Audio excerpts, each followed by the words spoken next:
ចលសាជួងកម្មវាសនាពុំកាន់លោកឯងមើលទៅនឹងមានរូបមានខ្វះអ្វីមើលខ្ញុំ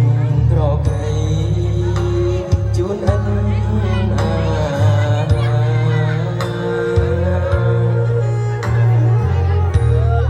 ទៅនឹងមានរូបមានកង្វល់ខ្ញុំក្រខ្វាយខ្វល់រួមស្ទើមរណាអ្នកមានកាងកាយខ្ញុំក្រស្ទោកជួបកម្មវាសនាចាននាងក្រ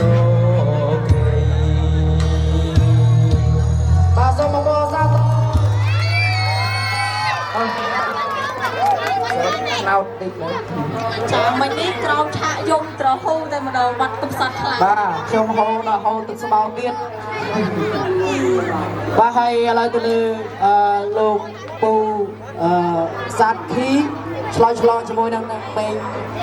ខោមខេបាទសូមឡើងលើវេទិកាហើយក្រោមចំណងគាត់ជឿថាគេថាខ្ញុំចាស់បាទ